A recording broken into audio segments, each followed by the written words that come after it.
Missed an episode of your favorite podcast? Choose from over a decade of content in our archives, not just the latest episode. All free at GCNlive.com. This is your call to action. Get prepared, America. Economy, survival, energy, disasters. This is USAPrepares.com. Informative radio, educational radio. Interact now by emailing instructor@usaprepares.com or text at 434-390-7953. Class, please take your seats. Now, your instructor, Vincent Finelli. Everyone all set? Dr. Shealy, are you blissed? Yes. Yeah, me too.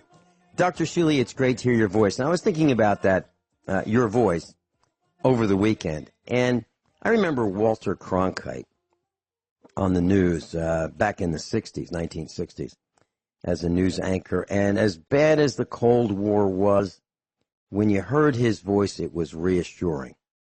And I just wanted to tell you that as bad as things get, I am confident that our class finds the fact that Dr. Shealy is at the front of the classroom reassuring.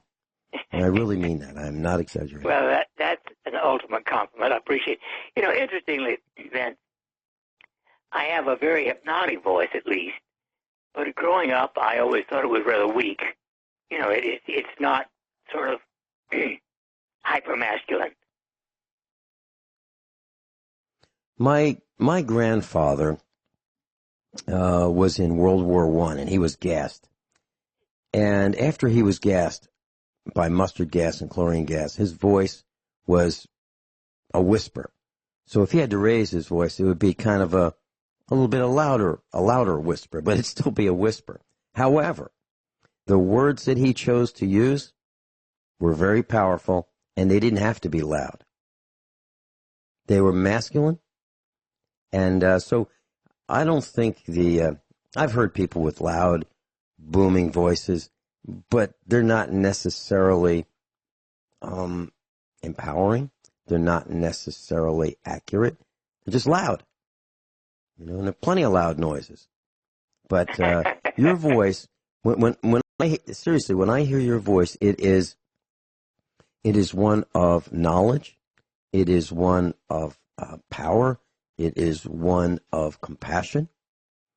I've often mentioned to some of the medical practitioners, and I would say you have a wonderful bedside manner.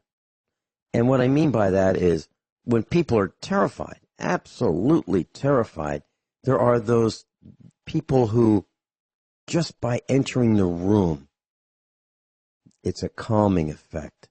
It's a pleasant effect. It's a peaceful effect. And that's you, Dr. Shealy. And I sincerely mean that. That's not an empty thought. I really mean that. And I know if you go into your office and you would be unable, you would be unable to do this because you would have to be in your office somewhere, and then another person could walk in like me, and you just feel the calm in your office. You can feel that. It's a tone that is set somehow, and I have a feeling it's by you. Well, even when you're not there. Well, as a matter of fact, I have practiced that for well over 40 years. Because I grew up in my neurosurgical training, we had a lot of emergencies, and you can't afford to be hyper all the time. And I trained myself to detach from those things I could not change, and I accept that as a major factor in everything that I do. I don't want to or need to or will allow myself to get hyper excited over anything I cannot change. Now, if I can change it, I might have a few minutes of very high activity and voice. But other than that, I'm just here. Who cares? Let it go. But always focusing on helping other people.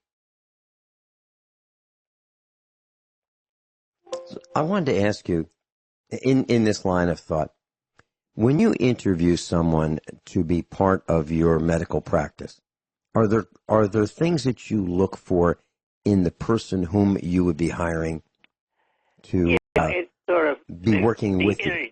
Well, what I call the energy of that person. Are they okay to be around? Are they pleasant to be around? Are they agitated or depressed?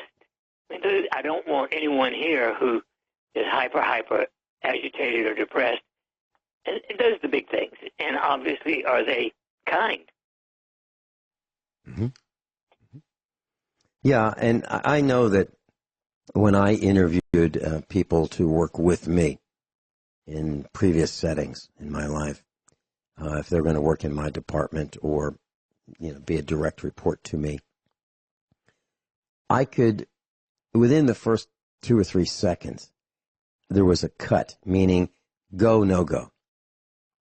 I could tell just by the person's posture, attitude, just how he or she carried him or herself, whether the interview would continue positively or not. I knew that. And then the next, let's say, hour would be confirming what my original thoughts were those few seconds, of the meeting. Do you find the same thing? Oh, yeah. The instant knowing. Mm-hmm. Yeah. I remember asking a young lady if, we went through the interview and she was saying all these wonderful things. And I said, well, would you consider yourself a neat person? Oh, yes. And then we talked about, washing our cars. And I said, well, when was the last time you washed your car? And then, when was the last time you cleaned out your car? And, it was recent. And I said, well, let's go look.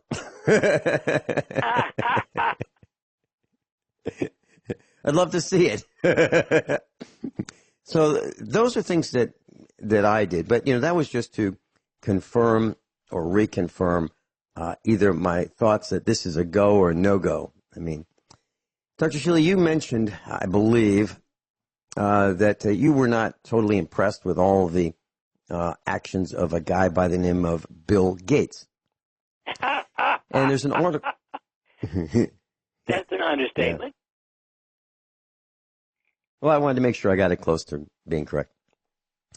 Quote, headlines, zerohedge.com. Harvard scientists funded by Bill Gates to begin spraying particles into the sky to dim the sun, end quote. Goes on to say, Harvard has formed an advisory board to begin moving forward with their plan to spray particles into the stratosphere to test the geoengineering method to dim the sun. And they talk about this type of geoengineering. And this is called SCOPEX, and that's known as the Stratospheric Controlled Perturbation Experiment. And this will spray calcium carbonate particles high above the Earth to mimic the effects of volcanic ash, blocking out the sun to produce a cooling effect. If all goes as planned, the Harvard team will be the first in the world to move solar geoengineering out of the lab into the stratosphere with this project. And it's a $3 million test, 2 flights of a steerable balloon contained 20 kilometers above the southwest United States, and it can launch as early as the first half of 2019. It will release small plumes of calcium carbonate, each around 100 grams, 100 grams, roughly equivalent to the amount to fill an average bottle of off-the-shelf antacid. The balloon would then turn around to observe how the particles disperse. I'm not buying that they're going to use 100 grams, and that's going to cost $3 million. But I do believe that they're interested in spraying. Do you have any comments or thoughts about this? Yeah, I think it's a sign of insanity and evil. It could be that they're just so stupid that they're not evil, but my belief is they are both. I don't think that people have the power to go near what they think they're doing, or that they've proven they need to do that. And, well, it's just part of it. It's like the vaccinations that Gates is behind. It's like his crappy Microsoft, which is the worst thing in the world almost. No, I consider it all part of the evil empire. Mm-hmm. Well, I'm thinking about just spraying things into the air.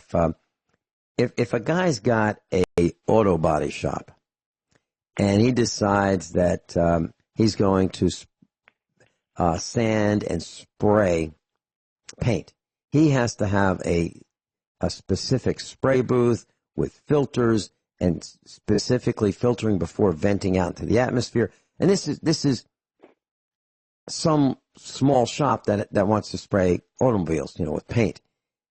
That's nothing compared to what we're going to be talking about to dim the effect of the sun. And 100 grams isn't going to do much to dim the effect of the sun. I mean, it's ridiculous. So we know that it's way, way, way bigger than that. I mean, so, class, when you think of Bill Gates, I suggest you think of beyond him being such a wonderful guy. Because if he were such a wonderful guy, Microsoft Windows would not have been price fixed. And he would have fixed it rather than have you buy version after version after version of it and not even own it. Just be licensed to use it. Joey in Michigan, welcome. You're on with Dr. Norm Shealy. Good morning, Doc. Good morning, Vince. How are you guys? Howdy. You're talking about that wonderful humanitarian, Mr. Gates. If he really wanted to help people at his age, when is enough enough? And what would he be doing different? My favorite story was when they were sending shiploads of wheat over to where? China and Taiwan.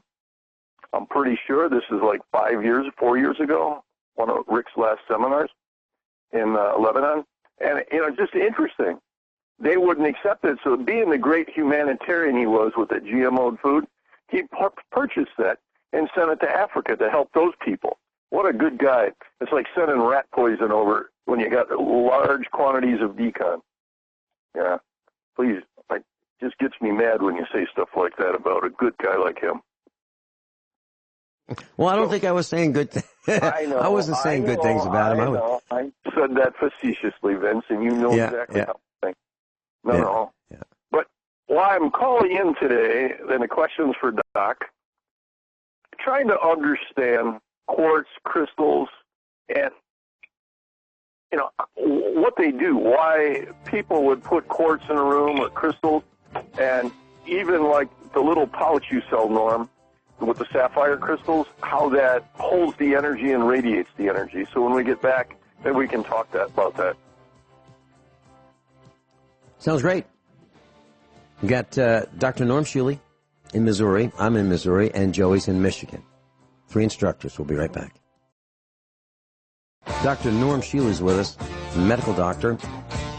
NormShealy.com, NormShealy.com. Joey's in Michigan.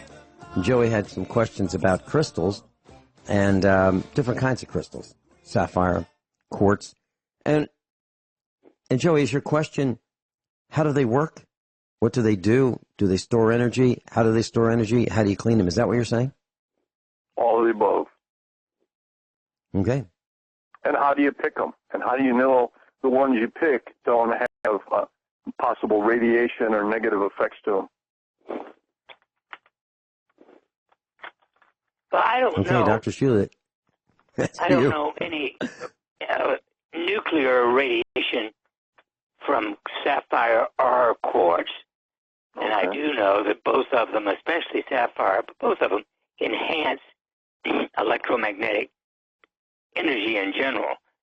For instance, and we did a study was just imprinting quartz crystals to help people stay out of depression. Highly statistically significant. We've studied the fact that sapphire enhances scalar energy, and it markedly decreases the inflammation response in the body. So those are, scientific outcomes that I know of, and I'm sure there are others. So on a sapphire, they sell them, because I know you put that in a little bag, and I have one. Then you have to give it a intent. You make it a positive intention, and so you created a charge. I don't know how, an energy charge with words. Right. And how long does that charge last in the pouch? Well, as long as you stay positive, it will last indefinitely. Now, if you have, let's say, a temper tantrum or a bad day at the ranch, so to speak, then you should reprogram it. Okay, and do you have to, because like some quartz, when you get them, you put them outside in the sun to kind of clean the bad energy, if there was any bad energy. Do you have to? Right. I'm not quite sure it will work once they're in the pouch. Got it. But the sun will do, but the intention doesn't have any barriers with the pouch. Well, in essence, I have never opened a pouch, so I don't even know what the sapphire inside of it even looks like. Never opened, don't know. It's crushed because, according to my guide, crushed sapphire markedly increases its benefit because it has a big surface area. And so I was told way back in 1987 or so that if you put crushed sapphire over the heart, it will bypass the need for bypass surgery. I started to do that research several years ago, and I announced it on the radio, and the next day the hospital tripled the charge of the test. So I didn't get but 2 people done, but both Sergey and I had a significant drop in the calcification of the coronary arteries within 1 year. And you did that using sapphire how? Well, just imprinting it in the pouch. Oh, okay. Now, there's different color sapphire. There's green, there's red. I only choose blue because that's my favorite, but I don't know. I know there's red and other degrees, but I like blue. So the difference between a sapphire and, say, a clear quartz crystal, sometimes you see them cut in a point. They call it like a wand. Exactly. People will set those out in the yard, and it's supposed to clean, attract, or push away certain energies. How would that work? What creates the energy pattern? Is it the ground, the electricity in the ground coming out, pushing through the quartz, or is it the energy coming back through the quartz in the ground? Or do you have any idea how that would work? Well, I look at it as being energized by the sun as a purification. Okay. If you wanted to buy the sapphire, crushed sapphires, is there a place you can just go get them, or how do you do that? And how do you know how much you need? We buy by the kilogram from a place in India that we trust. Okay, so you've been dealing with them a while, and you have the security with them. Yes. That's good. All right, I'll wait till we get back. Yeah, and Joey, you're piquing a number of questions from me as well about this very interesting topic. Dr. Norm Shealy, Joey, and I will be right back. Dr. Shealy's with us. Joey's with us. Joey, please continue with your questions. Doc, there's a guy named Dr. Fred Bell, and Fred had a thing he called a basic paradigm Palladian quad system, which it consisted of like 4 towers made out of how they stacked little pyramids, and then they lined them with crystals. Then they had an extra part of it, but they'd set that up in a yard, and they'd hook it to a Tesla coil. And then the Tesla coil pulsating would create an energy pattern enhanced with, I'm assuming, quartz. And I mean, that's really where my questions come to, because I know you are really into the sapphire, the quartz, different crystals, and you probably have the best knowledge of how they work. And I'm trying to wonder, this system Fred Bell came up with, is supposed to be an energy cleaner, a whole lot of things. And I'm wondering how, when you amplify, will you use the Tesla frequency with the quartz? And I know your bed, what do you call it, the rejuvenatrix mattress, that's energized. The pyramid is energized. So everything has been energized, whether it's in a sacred geometry, pyramid quartz, Tesla coil, particular frequency. And, why is it nobody talks about it, but yet, the people that know the most, they create the most unique stuff, and it's very limited. So how does that work? Do you have any idea? Well, I have no idea. I would have to go out with a signal analyzer, special type of oscilloscope that measures these frequencies and see how far from, that, whatever you call that creation outside radiate. Tesla produces a 52 to 78 billion cycle per second frequency, which is good at a billionth of a watt per centimeter square. But I wouldn't expect that billionth of a watt, no matter how big the crystal is, to go that far away from the actual crystals outside. Maybe a few feet, maybe a yard, but I don't think it would go meters. But it's even like when you would sit in the pyramid and you'd fire it up with the Tesla coil you had, that resonance of energy, and usually sometimes they hang a crystal in the top. I think the picture I seen you had a little, like a corkscrew, a curvular vortex that was hanging down. And that radiance, even though you're not touching it and getting the zap, and even if you did touch it, the zap was mild. But how is that affecting your body? That current electricity coming funneled from the...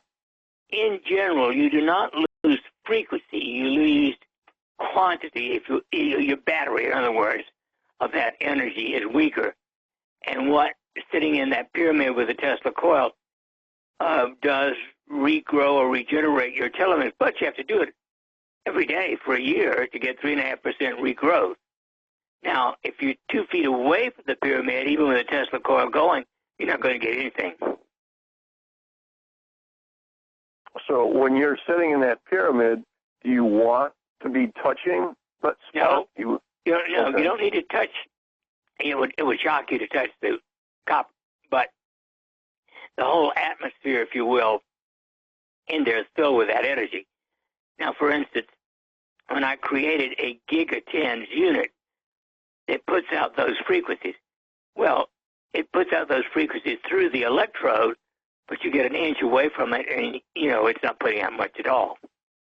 So it depends on the quantity and how far it travels from the source. So as long as you're in the pyramid or you're on that mattress, you're getting the power, but somebody could be standing 3 feet from you on the outside of the pyramid or away from the mattress, and they're getting no benefit. Exactly. Absolutely right. And is there too much of that? I know you say you turn a timer on for an hour and go to sleep on the mattress, but if you spend all day on it, would it cook you? I strongly recommend no more than an hour a day. Okay. And how does that affect that little pulsing energy field? What does that do in your body? To regrow the telomere, it balances energy, it enrages the energy, meaning, it's like fertilizing a garden plant. Your DNA actually vibrates at those frequencies. Oh, okay. But it's like you've got, remember, the biggest amount that we put out is a billionth of a watt per centimeter square. Now, a 10 billionth of a watt might be dangerous.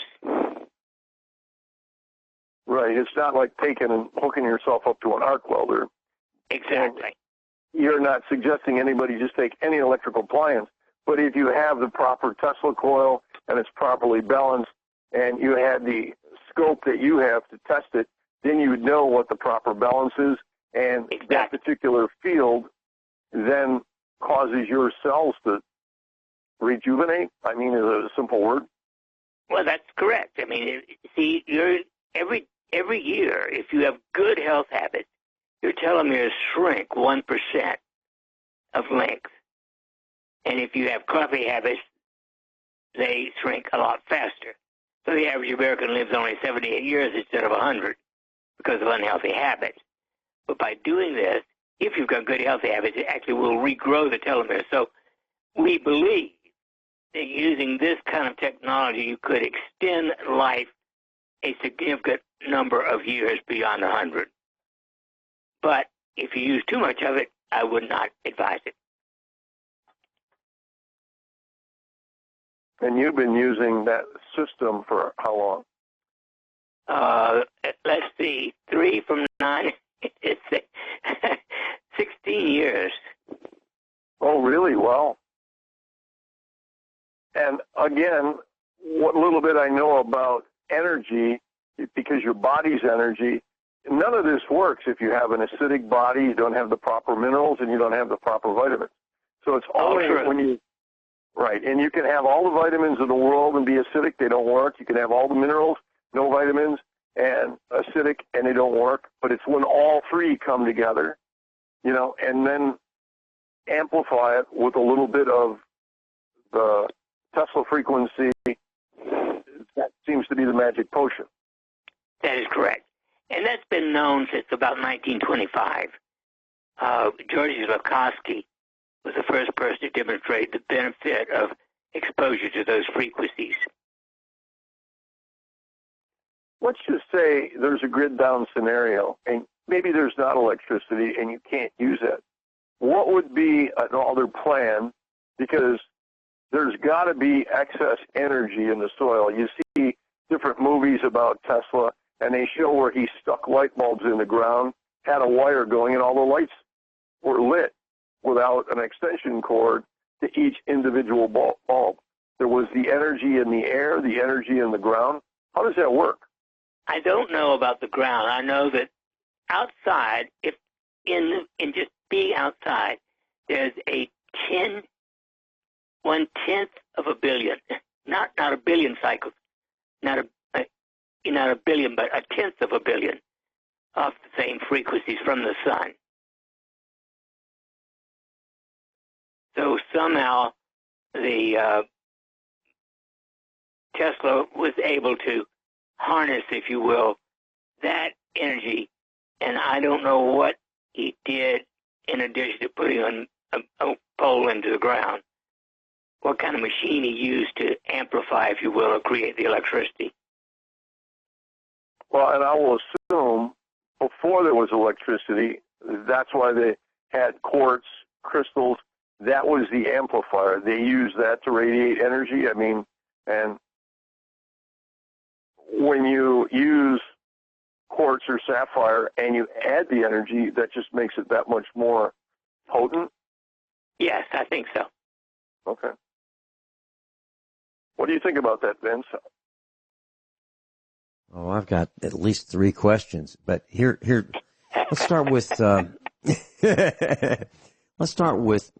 you talked about the Washington Monument. The Washington Monument, I know, was built in 1884.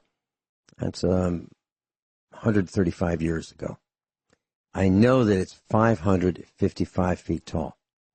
And I know that it's made of certain materials. It's got sand, for the mortar. And the mortar contains quartz. And I know that it has, in addition to the quartz, it has granite. And it has other crystals. It's got marble.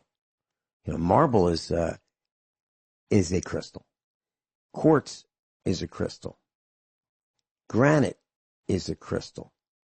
So when you put all of that mass together, I mean, this is 555 feet tall. At the time, it was the tallest structure on the planet. Well, and you look at the shape of it, which is an obelisk, which is the shape of a crystal, you've got to ask yourself, why did they do that? And then naturally the question is, was this to attract energy and focus energy? Is that what it was to do? Was this to act as an antenna to grab energy that is available in our environment and bring it down, kind of like an umbrella underneath some area of this obelisk? Dr. Shealy, is that a possibility? I would think so. Again, one could with the right kind of equipment. By the way, you can buy one of those signal analyzers for only $80,000. Yeah, I think we're going to speaking of, well, I know a guy who's got one. He's one of our instructors. His name is Bert Bertonis. Oh, I've got one. Well, too. Dr. Shealy, you have one? Yeah. Okay. Are there some tests that you plan on running with this? Well, I mean, I just test equipment. I haven't tested the Washington Monument. Okay. Well, the next question. But you make a very good point with the obelisk at the Washington Monument, because the government works in a form of a ritual, however you like to look at it, and whether they're using good or bad energy, they're using, because there's one of those at the Vatican, there's one of those in London in the financial section. So you tend to notice there's one of those if you look at pictures of in St. Petersburg, Russia, where their, we'll call it their old castle used to be for a different word, because they have a buildings that look very similar to what was in Versailles, France. So, I mean, all heads of state during those times use those obelisks. Egypt has them. Everybody has them except for you and I and the common people. Go ahead. Joe, would you please stay with us for this? I've got some more questions, and they all relate. Dr. Norm Shealy is with us. Joey's with us in Michigan, and we're talking about frequencies. We're talking about crystals, and we talked about the Washington Monument being 555 feet tall, made out of sand, quartz, limestone, granite, marble, and crystals. And what is it that it was built for? Was it built as an antenna? And is it sending some regeneration? Is it sending some resonant frequency? Is it picking it up from our environment, and is it retransmitting it? Or is it just absorbing it? What is it doing? And I wonder if people feel better or worse around it. Was it designed to be so close to the nation's capital? I'm talking very, very close to the nation's capital. Was it designed as a protection? Was it designed to help make better decisions? Is it designed to make everybody feel better, live longer? What was it for? And it's built in the shape of the Egyptian obelisk, which evokes the timelessness of ancient civilizations. So, I don't know. And guess what? Nobody knows.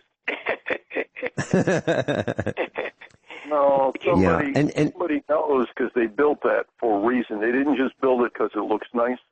One thing we've all learned, the three of us, and probably many more, these wonderful people, we'll call them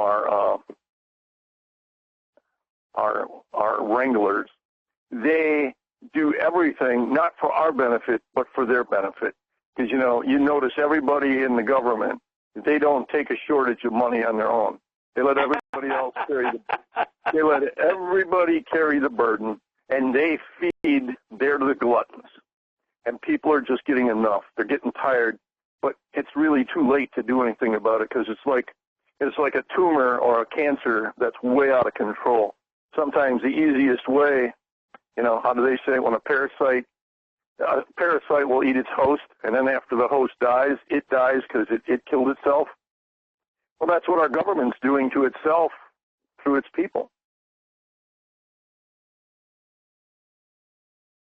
They're sucking the life out of us, and they're glutton, but they don't even know they've created a problem because they're feeding on their dark energy. Joe, you mentioned something about the shape of the copper pyramid, and I wanted to ask Dr. Shealy a question about that. So if you look at the pyramid from, let's say, on top of it, so if you're looking down on it, we would call that sort of like a convex shape. If you looked at the pyramid from being under it, you would look at that as sort of a concave shape. And if you compare that to a satellite antenna is concave, meaning as you go deeper in, or you can go deeper in. So that would focus, a satellite antenna would focus a small amount of energy at a point. So my question for Dr. Shealy is, Dr. Shealy, is that the intent of the copper pyramid, to act as a parabolic type reflector, except with straight sides, kind of approximating a parabola? Well, yes, and apparently certain angles are particularly useful for that. So the angle of this particular pyramid is exactly on a small scale the same as the Great Pyramid. Mm-hmm. Okay. And my next question, which Joey brought up, this would be a follow-up to that, is we're talking about electrolytes. Now, we know that if we become dehydrated, our body does not have the proper amount of electrolytes. If we are hydrated, we do a lot better than if we're dehydrated. If we're going to get on the Rejuva-Matrix, or we're going to get on the under the pyramid, the copper pyramid, with the Tesla power, would we be better off hydrating with electrolytes, meaning like a saline, potassium, or sodium drink, meaning salt water, pink salt, Himalayan salt, before we get in there? Would that have our cellular structure be better able to absorb the frequencies that we've been talking about? Well, we don't know. That would require a totally different experiment. And, remember, the experiment for 10 people to do this is about $10,000 just to find out. Mm-hmm. 1-800 Bill-Gates. That's all we got to do. Call that number, right? Get some real research done. Joey, would you like to stay with us? I'll hang on. Sounds great. Dr. Norm Shealy's with us. I'm Vin Finelli, Joey in Michigan. And I'd like to bring up something that Dr. Sam Milham brought up on Friday about electricity with Dr. Shealy, the return current that is in the earth right now. Everyone all set? Hour number 2 of USA Prepares. Dr. Norman Shealy's with us in Missouri. Joey's with us in Michigan. I'm Vin Finelli. Dr. Shealy and Joey, on Friday, we introduced a new instructor. His name is Samuel Milham, Milham. And he's a medical doctor. He's 87 years old, and he lives in Washington State. He wrote a book called Dirty Electricity, and it's available on Amazon. And we're talking about dirty electricity, and we're talking about how the transmission of electricity from power generation ultimately to the end user does not have enough of a return path. So the ground is being used as a return path, partially. So we are putting electricity into the ground, and the greater the concentration of people, the greater the electricity amount we are putting into the ground. And it is affecting little animals, salamanders, for example. And I mentioned to Joey off the air before the broadcast, where are the salamanders? Now, I haven't seen them in years, maybe 30 years, 30. I see them all the time when I was younger. I don't see them here in Missouri. Dr. Shealy, are you noticing fewer small animals on your farm? Am I noticing my small animals on my farm? You mean mice and rats and things like that? Are you noticing few? Well, I'm talking about snails and worms and salamanders. Well, I can tell you one thing that has not decreased is the insects that kill my vegetables. There are more of them than any year I've ever had. I'm not going to have a single bit of broccoli this year. Mm-hmm. Okay, Joey, what is your experience? What are you seeing? You know, just what Norm said with the leaves, whatever kind of little bugs are eating the leaves, I mean, and they're eating a lot of the bugs, are the leaves. There's holes in everything. And what I do notice, and I don't know if it's from the, we'll call it heavy metal spraying from the chemtrails, and if when those metal particles hit the soil, the thing I know the most, and you think about what you just said, you return electricity into the soil with a heavy metal pattern, all of a sudden the soil gets electrified. But my soil, after it rains, the soil gets algae on it. I mean, it's got a green algae on it, or like a green mold. I've never seen that before. And then where I rototilled the garden, all the new vegetation that comes up is a strange little plant with flat leaves. There's 5 or 6 or 7, and they're very sharp. You know, they're very sharp, and they have more of a bulb for a root, not a root like you'd pull a grass up with, you know, just fingered roots coming off. It's almost like a cattail root. And a bigger area I rototilled, after 3 weeks, that was a complete little crop of that plant, yet all the surrounding ground that wasn't rototilled, it was completely different.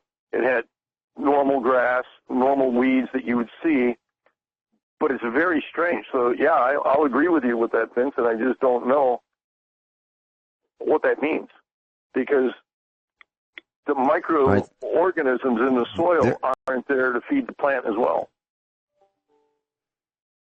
Go ahead. There are plenty of ponds here in Missouri that look like they've been carpeted with astroturf.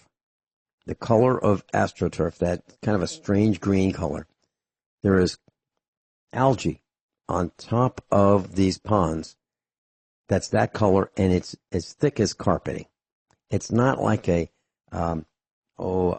few molecules thick. This is like astroturf thick.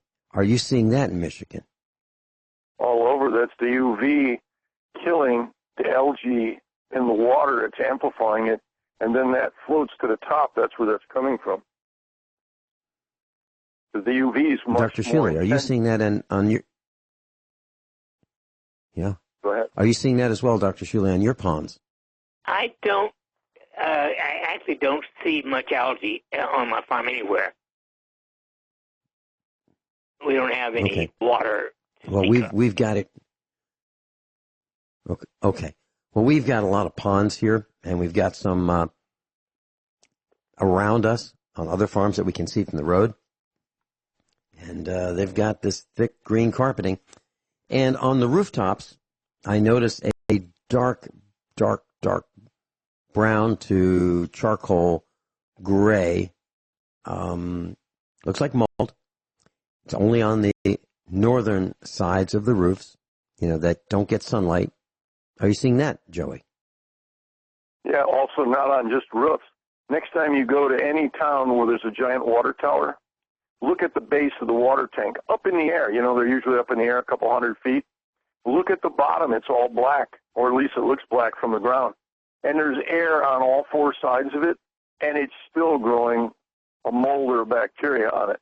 So, you know, but don't worry, there's nothing going on and nothing's wrong. That's why apparently your house insurance when you write a policy, if your roof is older than 8 or 10 years old, they won't even include the shingle part of your roof because your roof will wear out much faster now.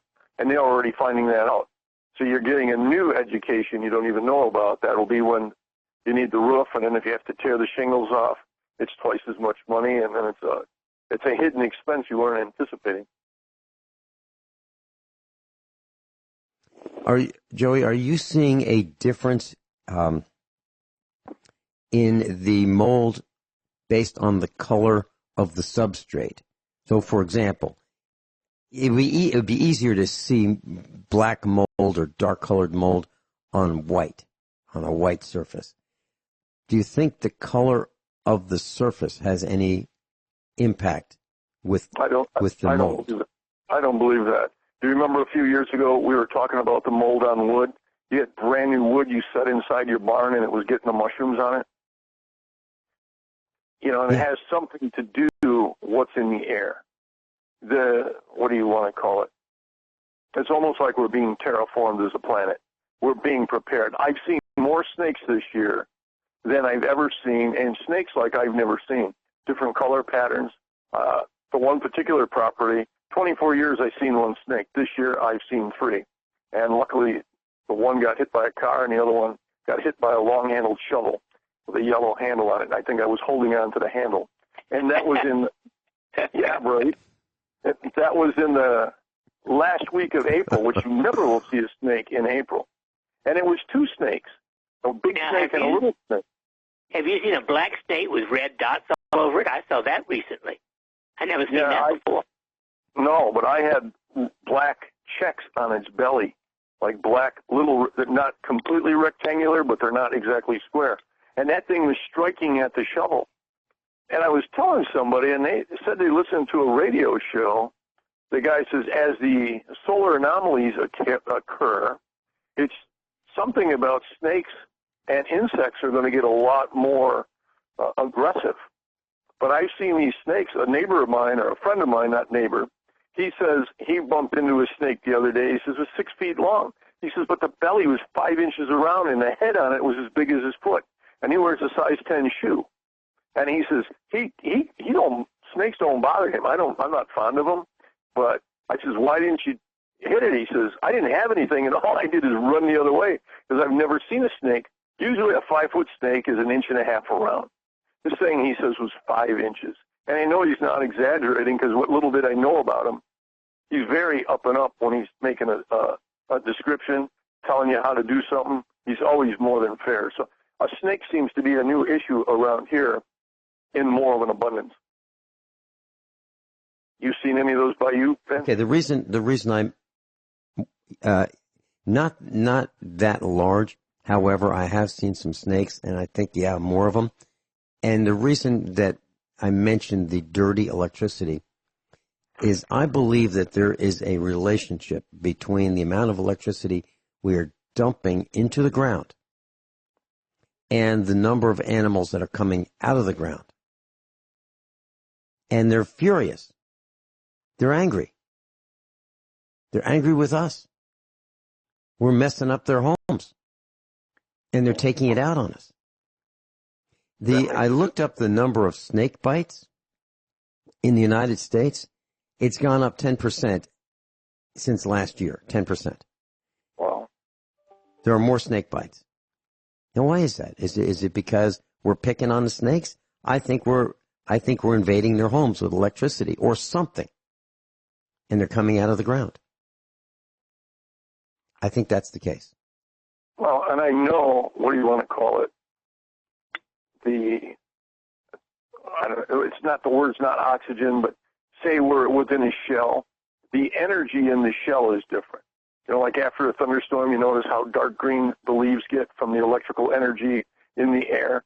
Well, with all the poison and the, electrical smog, that has to be having an effect on how the energy in the air doesn't dissipate and it's pushing back into the soil. So you're probably very right. And, you can only wonder, like those large electrical towers that are all galvanized steel frames, and they go into the ground on concrete footings. Well, those things, when you drive by those lines, you hear them buzzing.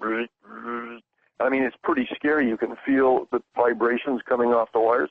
But if that's going back in the soil, it really can't benefit you too well.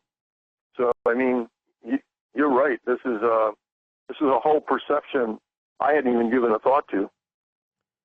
All right. Well, all right. Let's talk about these power lines and the high tension power lines, the ones that have high voltage that, yes, you can hear humming away, just standing underneath them.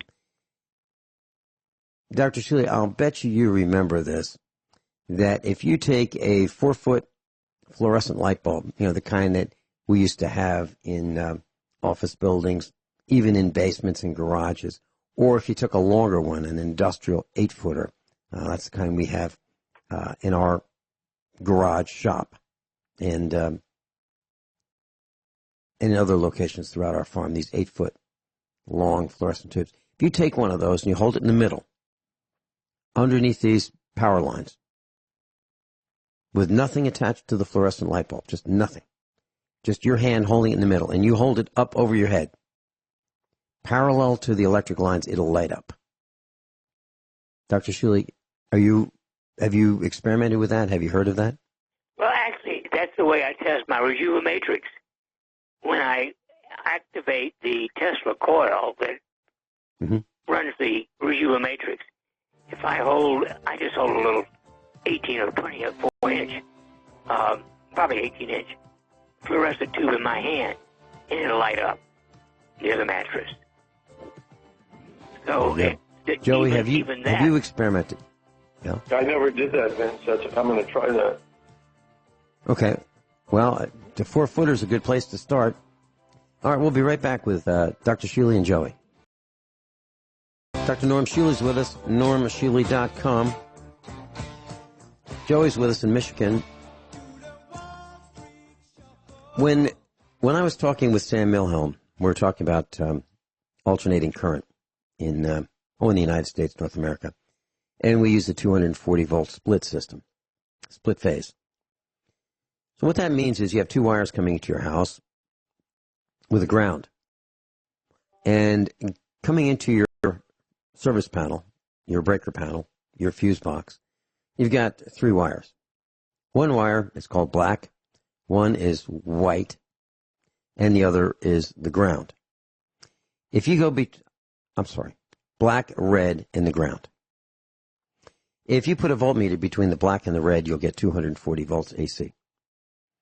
If you put a voltmeter between the black and the ground, you'll get 120 volts. If you put a voltmeter between the red and the ground, you get 120 volts. But there's only 2 wires coming into your house from the overhead lines, but one of them is connected to a ground. So if you're using 120 volts, your circuit is grounded. And what Dr. Milhelm was saying is the return path to the grid is not sufficient to carry all the current. So some of it goes through the ground. And it seems to me that salamanders and worms and snakes are having a tough time, and they don't like it.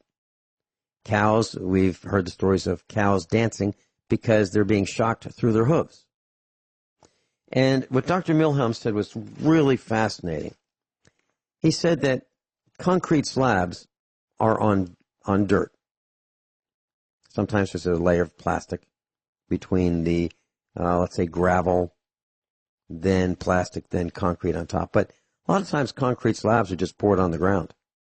And he said that you can measure the electricity in a concrete slab. There's rebar, which is a kind of an iron material that reinforces the concrete. It expands and contracts at the same exact rate as concrete, so it really works well as reinforcement. But he said that if you have a concrete slab, you can measure electricity anywhere that concrete slab is, because there's so much electricity in the ground. So if you think about that, even the Amish, with no electricity whatsoever, have AC if they have a concrete slab, or if they have a water pipe that goes into the ground that's metallic. So if you have a basement, a concrete slab that you're living on, a porch, concrete steps, a shower base that's an organic type of a material like stone or concrete shower base, they're electrified because of the plumbing. If you have metal plumbing as the drain system. Joey, you've poured a lot of concrete in your life. Have you ever seen an insulated concrete pad for a house that is totally insulated from the ground? Well, they're doing it now for building code, but you just point a thing out, because normally whoever they are, they don't do anything for your good or your safety, but they claim, you'll put insulation down going into the ground and then under the slab so you don't resonate the outside in, bringing the cold. But that's a really interesting thought. If you put the barrier between the concrete and the ground, you're not getting the energy. And it's interesting because you mentioned the word the Amish, and the Amish tend to, where I go get feed, the kids all don't wear shoes. I mean, it could be 45 degrees out. I says, well, did you put the boots on yet? And the other day, 3 weeks ago, I was there, and a kid had a piece of duct tape around his foot. I said, oh, you got a blowout in your foot, huh? He started to laugh, stepped on a nail. But those people, they don't wear shoes because they're grounding out in the soil. And think about this. Leather shoes have become obsolete. Before, if you wore a leather sole and you walked on the ground, you were grounding out. Now, 99% of all boot and shoe and sandal and any kind of footwear has plastic between you and the ground. And Norm, what is the importance of being able to ground out? Like if you're working in the garden and you're on your hands and knees and you put your hands in the soil, you're basically like walking barefoot. You're grounding out. So realistically, there has to be a benefit to being grounded, true or false? Well, there's a great deal of evidence that, they even make sheets with silver threads in them that you can ground, and they're much healthier. It is much, much, much healthier to be grounded. Hold that thought. An interesting topic. We'll be right back. Regarding the discussion of dirty electricity, I have a couple of thoughts I'd like to share with Dr. Shealy and Joey. We talked about the Amish and how often the young ones wear no shoes. They walk around barefoot. I've seen it a lot. And we've talked about grounding the body.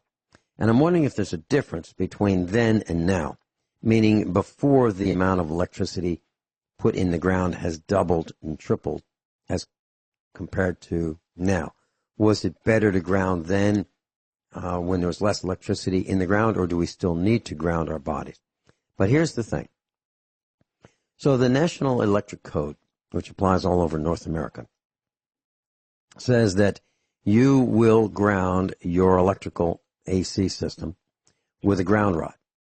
And typically it's an 8-foot rod, about 5/8 of an inch in diameter. It's copper coated, or it's a copper sheath around an iron rod, and it's driven vertically into the ground a very short distance from the service panel or the meter base. And so the meter base that's from the utility company, is grounded to this. And then continuing on to your breaker panel is a solid copper wire, either number 6 or number 8 gauge.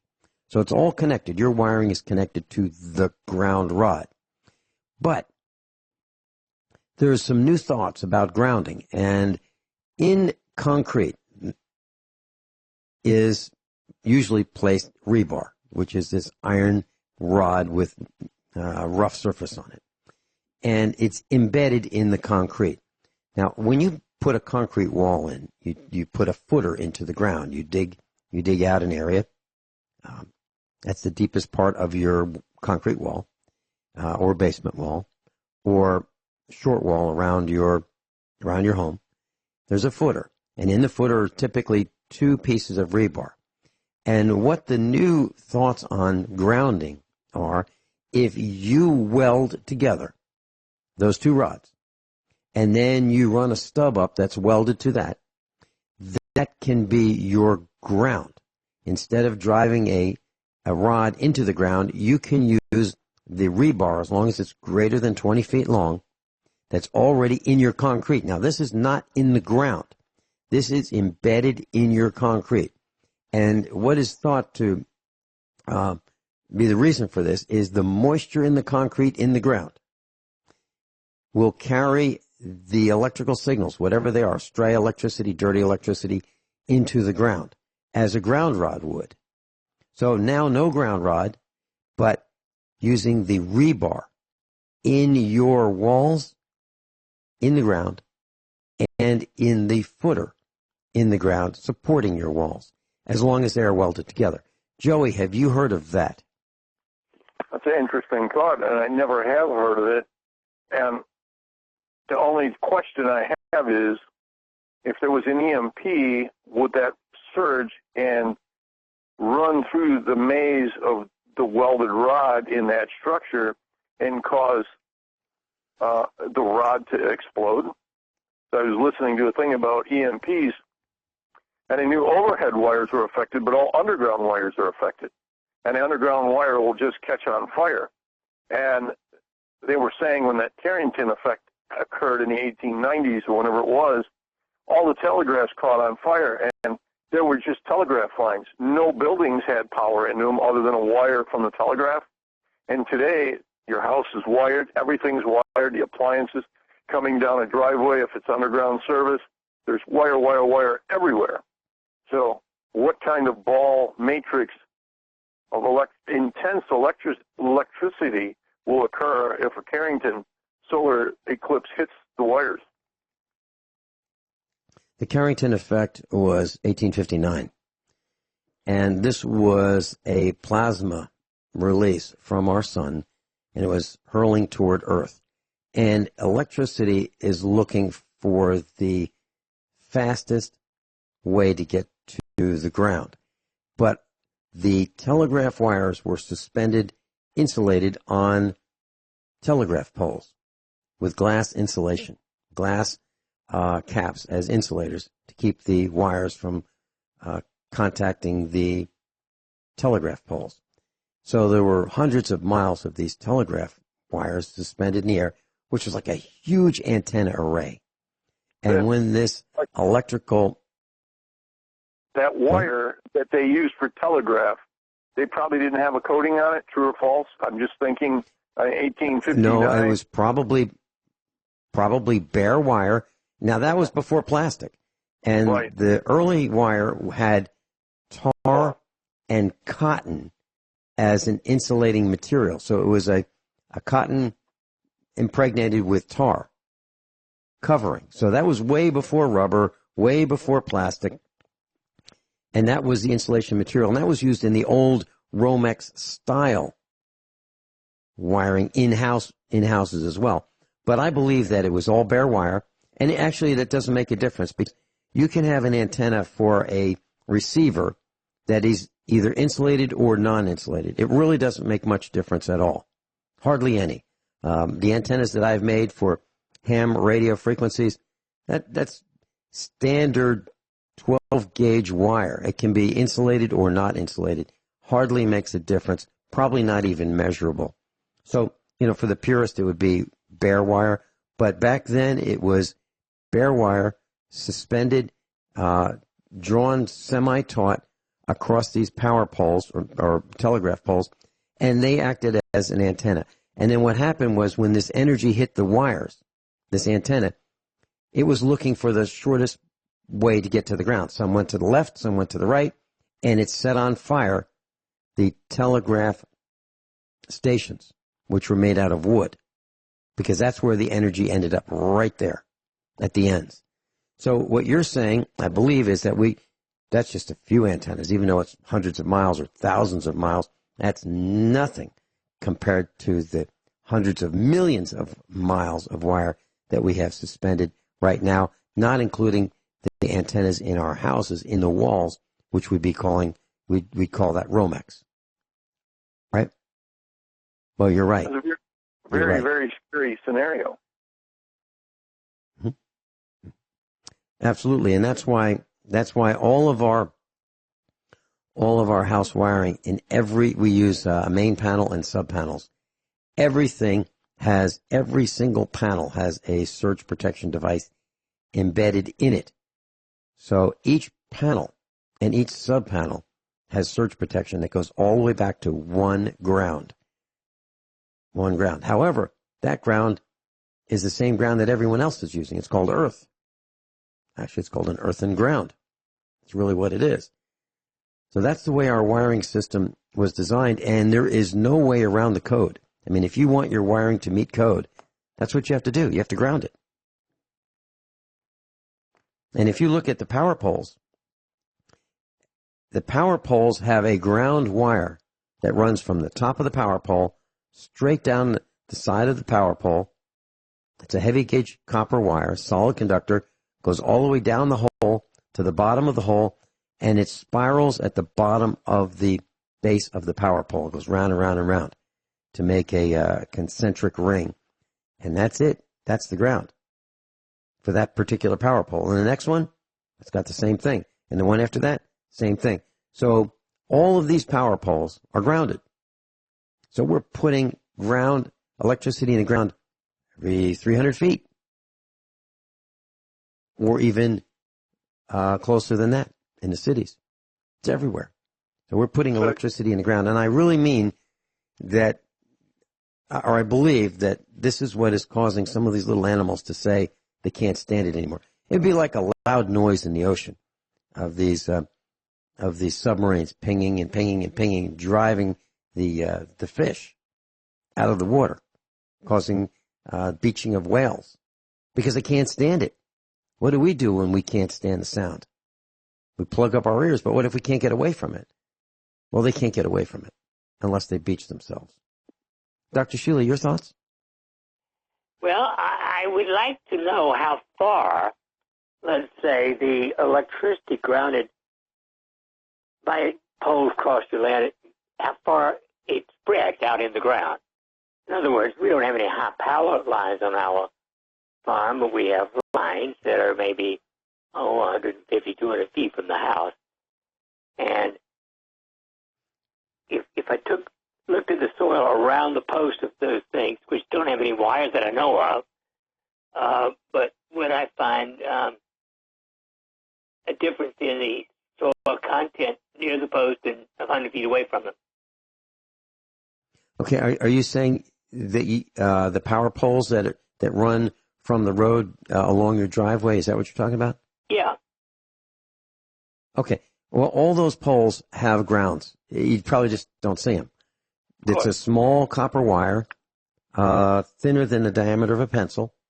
It goes from the top of the pole all the way to the bottom and into the ground. So here's what when I was very young, I did an experiment. I took two metal rods, pounded them in at a distance, let's say 10 feet apart in the ground. And you could take a milliamp meter and connect one lead of a milliamp meter to one of those rods and the other lead to the other rod, and you'll be able to measure current in the ground. And that was in like 1962. And the amount of electricity we've got in the ground now is way more than that. So you might want to try that. Try measuring voltage, even voltage, between any two rods. See what happens. As a matter of fact, there is what's called a ground battery, and you can drive two rods of any dissimilar metal into the ground, and you will have a permanent electrical battery as long as the soil's moist. It doesn't matter what metal you use. You can use brass or iron or nickel or aluminum. Doesn't matter, as long as they're different. And you'll have a permanent battery that will last, close to forever. It's called a ground battery. So I'm going to try that experiment. Okay, what's that? I got one question I wanted to ask Norm before I forget. Sure. Is there a book or a publication, Norm, that gives you the list of quartz crystals by their conductivity? Is there some that are better and some that are not, or it's really hit or miss on your own? Well, if there is, I have not run across such a book. Okay, because I figure if there was, you would have heard about it. And I really appreciate it. I have to say I haven't seen anything even close to that. But I would be surprised if some physicist hasn't done it, but I don't know. And I just want to thank you for, taking the time to answer questions like these, because you've got the most knowledge of this, and, most people, they want to keep it with them. And I mean, to share that knowledge is priceless. Thank you. I'm going to go so you guys can finish up the show. Thanks for your help. Thanks for everything. Be safe. Thank you, Joe. Okay, Dr. Shealy and I will be right back. And I've got some questions about crystals and, resetting them. So let's say you buy some crystals. What do you do? We'll be right back. Springfield, Missouri is the location. Telephone number 417-351-5221. 417-351-5221. And if you'd like to go to the website, normshealy.com, N-O-R-M, as in Norman, Shealy, S-H-E-A-L-Y, normshealy.com. Dr. Shealy, I was thinking about the imprinting of the crystals that Joey was talking about and you were talking about in hour number 1 of today's broadcast. And I was thinking about the travel to us. Let's say they were being shipped by United Parcel Service, or let's say USPS, United States Postal Service. I can just imagine all the smiling faces in the post office and no yelling, no screaming. Everybody is quiet during after hours. I'm wondering if there were yelling and screaming and hostilities and these crystals were exposed to that in the package being shipped from wherever to wherever, would they absorb that negative hostile energy and have to be reprogrammed? Well, actually, when I started working with crystals in 1988, I used Oshana, the American medicine woman, technique of cleansing the crystal. There are 2 ways of doing it, but the best way is to hold the crystal in your hand and pass it through a candle light.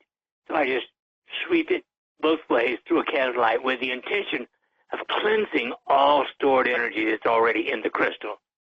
Then you already have in your mind a short 7-word or less phrase that you want to imprint in the crystal, and you blow that in your mind plus blowing breath 3 times into the crystal, and then you put it in a pouch and wear it. And that's the way we did our research. Mm-hmm. Okay. And what about using the sun, as we mentioned earlier? So before starting with using any of the crystals, would it be beneficial to? I think it would be cleansed by leaving them in the sun for a number of hours. I don't know how long. Mm-hmm. Okay. And I was thinking about if we're positively imprinting them, could they be negatively imprinted prior to us receiving them? Oh, yes. That's why you want to cleanse them before you start working with them. Okay. You sent me an article, a link to an article about Center for Genetics and Society. Japan approves first human-animal embryo experiments. Are you concerned? Yeah, I consider it unethical, immoral. They're going to kill that animal to get the organ. The whole thing is wrong. It annoys me. I have to detach from that one.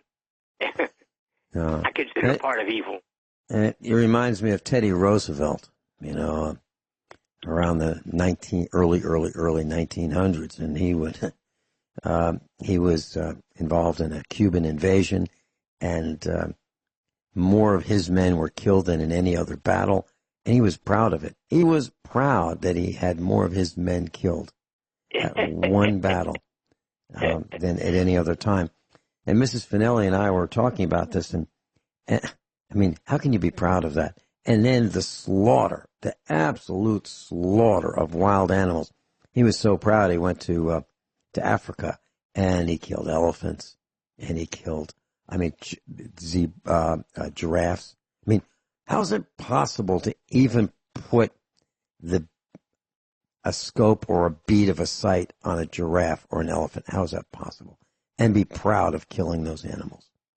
That's our president, Theodore Roosevelt. Yeah, he got a lot of people killed, and he killed a lot of animals. And he was a bloodthirsty guy. Bloodthirsty. Vince, if I had to kill the animals that I eat, I probably would become a vegan. Dr. Shealy, I got to tell you, it is really, really tough. It's sad when we have a cow that is lame and can't get up, and we've tried for days using a sling and a front end loader and all the kind ways of picking that cow up so it can live, and we just can't do it. And they're lying down, and maggots are that's the next thing that is going to cover them while they're alive, and we have to put it down. It absolutely ruins. It ruins the mood here at the farm for days. Days. It is so sad. And it's the last thing we want to do, and it is the last thing we do. We try everything first, all kinds of heroics. It is so sad, and, you think about these ruthless people who are, just think about what's happening with going shopping today, how dangerous that is. You go to the mall, and 9 people are killed in one incident, 20 in another. And that's in a less than 24-hour period over the weekend. Very, very sad what's happening to the United States of America. In Europe, they use pipe bombs. Here we use semi-automatic rifles. Dr. Shealy, thanks so much for being with us. Hey, thank you. Have a great week. And I'll swing by later this week. Thank you. Thank you so much.